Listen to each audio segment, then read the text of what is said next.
usually exhausting us.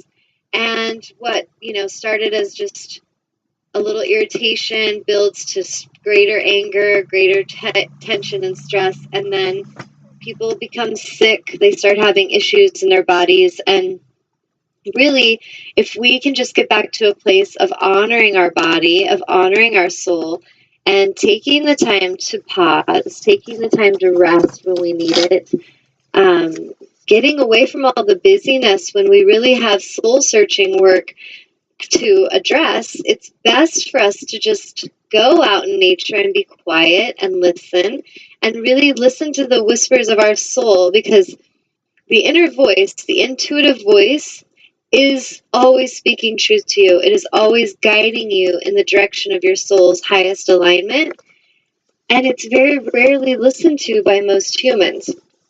Most of us are listening to the louder tantrum of the ego voice. And that tantrum voice is always demanding more. It's always in lack. It's always insecure. It's always threatened, competitive, telling you fearful things, trying to push you harder, telling you that you're not good enough, so why even bother? I mean, it's the full spectrum of emotion and the full spectrum of the energy of lack. If you want to get real simple, when you're in ego, there is a sense of lack in something. And when you come into alignment and you really are tuning into your higher wisdom, the higher wisdom voice in you, your inner voice, your intuition, will guide you and show you that you have everything you need right now. And it will guide you to help you understand the solutions to your questions. The solutions to your so-called problems are right there inside. And so for a lot of us, I feel we're in a space where we really need to honor stillness. We need to honor doing nothing, the time of beingness, just spending time daily in quiet, in meditation, walking in nature. I say this all the time because it's true. And the more that we can honor that need in us to be still and to quiet everything down, I promise you that as each of you shift this habit of busyness to come into stillness and listen, you're going to feel the direction. You're going to feel the flow. Just about every client that I've seen, this is the message the angels bring through, is their minds are busy. Their minds are negative. Most of you think the most terrible thoughts about yourself. And your angels and your guides love you, and they support you, and they think they think so highly of us. There's just pure unconditional love there. There's not judgment. I had a client recently, and I won't share her name, but I've had many clients, and I had a client recently that came in, and I was addressing some abuse that I sensed in her sexual organs, that I was shown that she had been abused, and that there was a lot of lower vibrational energies that were blocking in her sexual organs. And so we were discussing this, and she just looks at me and she's like, "It's because when I was younger, I was a big old slut." And I was just like, whoa. And then she's like, "It's okay. You can tell me if the angels think I'm a big slut." And I honestly laughed, because to me that was kind of funny. But what I explained to her was that her angels never have thought that about her. However, the way she sees herself, the way she judges herself, that is exactly what is causing her to suffer. And it's exactly what causes her to keep perpetuating that energy and that behavior, because there's some part of her that is loathing inside of herself. There's a part of her that's judging herself so harshly, and angels aren't in that energy. That's not the business of the angelic ones. They do bring us understanding, they bring us wisdom and guidance, but they love us. And even with this, bringing this awareness of her woundedness, it was not to judge her. It was not to say that there was something wrong with her or that she was a bad person. It was just to help her to see the woundedness inside of herself and how she was the one keeping it active. So when we look into the way we think about ourselves and the way we treat ourselves, we are the worst judge of our entire existence. And when we feel negative about ourselves and we judge ourselves, we often can draw the very beings that will convince us that these feelings are true. So we have these external, characters in our movie that will show up to show us, yeah, you think you're worth nothing. I'm here to show you that that's true. I'm here to keep playing that out with you until you realize that you deserve better, until you realize you're actually worthy. So that's my role, and I'm here to just kind of poke at that wound inside of you until you wake up and heal it. And so when we can understand this is what's going on, it can really be an amazing, beneficial opportunity when something comes along to poke at us.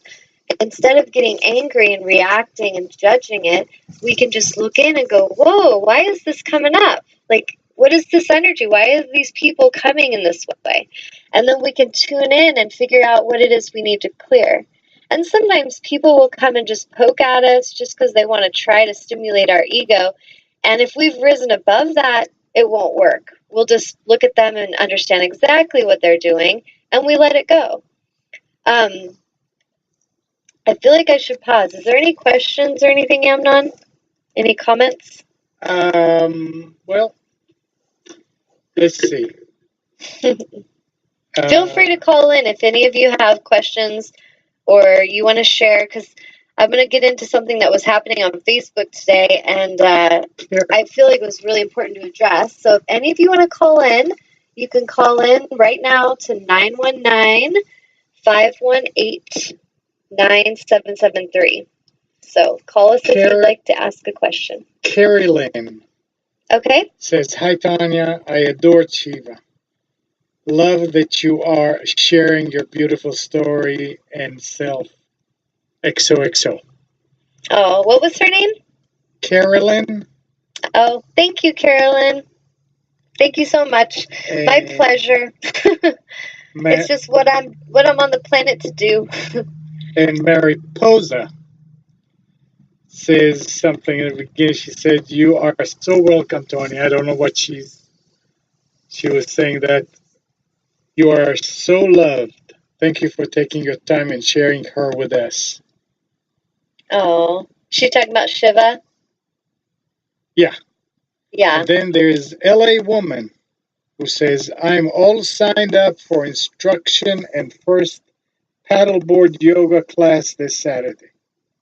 Awesome. I'm finding the right people to assist me with my dream, and it's just flowing out of control. Thank you for all you do and say to help me on this journey. Oh, you're welcome. And I know exactly who that is. One of my soul sisters. So thank you for writing in.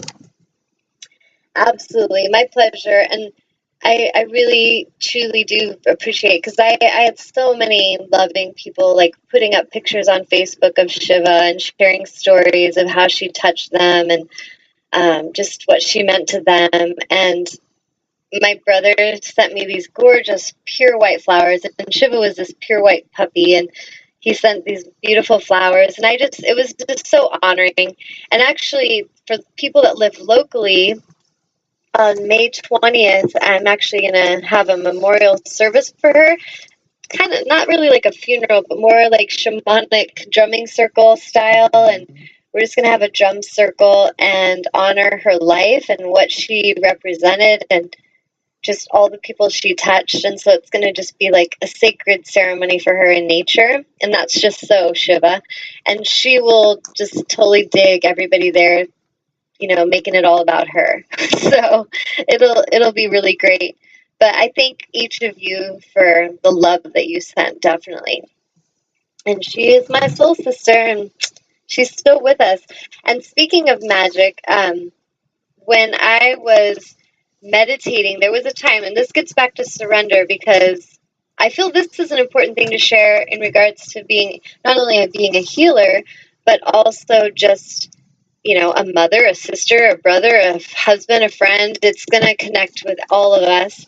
But as a healing perspective, there was so much I was doing, and there were so many healers in the community that were sending healing to Shiva. We were all doing our best and working to help her and to help heal her body. And there was a moment after I had this most beautiful connection with her for hours. I was sitting in front of her and just sending her light. And it was just like the room was illuminated with pure love. And I just felt such peace with her. And she was just looking at me and kind of leaning into my energy. And we were just sharing very deeply. Like, I had deep eye contact, just telling her how much I loved her, how much I respected and valued her. And after that couple hours of healing, I went upstairs and I laid down to meditate. And I was just asking my angels directly, which I encourage you all to do, because you can ask them very direct questions and they will let you know. And the thing is that we humans need to be open to the direct answers. And so I laid down and I was just meditating. I was asking my angels, is there anything else that I can do? Like, can we heal her? Can we help her stay? And the message I got intuitively, the consciousness that streamed in was, it's time to let go, sweet one. And I just started to cry because I knew they would never lie to me. And I knew they were preparing me to let go and that I was to help her transition. And I had a vision in that meditation where I saw my children who, after my divorce, they were living with their father, and there's a whole lot that went on with that situation, but I knew I had to leave and I had to prepare a healthy environment, and that when my children were ready, they would follow if they were ready. And so I just had to stay focused on alignment and doing what felt honorable for myself. And so as I left, I did create the space, and Spirit provided everything for me. And in this vision, I saw myself with my children, and we were hiking, and Shiva was there. And all of a sudden in the vision, I was crying, and I was talking about how much I missed Shiva. And I realized that she was there in spirit. She wasn't there physically. Well, after this meditation, it was just within 2 days, and I had to assist Shiva in putting her down. And I don't really like that term, putting down, but basically going to the vet and assisting her and helping her soul release from her body. I like to look at it that way. Like, I helped her release from her form and to come out of that sick body and to be free.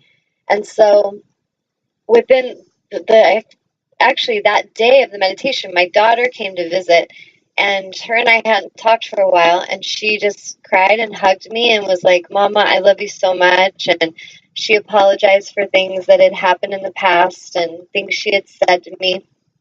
And we just hugged, and I was like, it's okay. Like, I forgave you a long time ago, and I'm just glad you're here, and I'm just glad you can say goodbye to Shiva. And so we really kept it about Shiva. And then the next day, my son contacts me, and so this has been a week since Shiva passed. She passed last Sunday. And this weekend, my son moved in with us.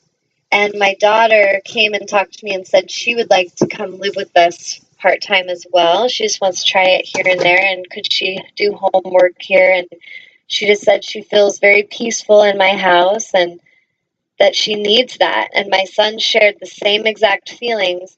And so the reason I say this is because my little Shiva is a miracle worker, and we were all praying for miracles, and we were all focused on that miracle, meaning that she stayed in her body. But she is helping with miracles, and my children coming back to me is going to make me cry.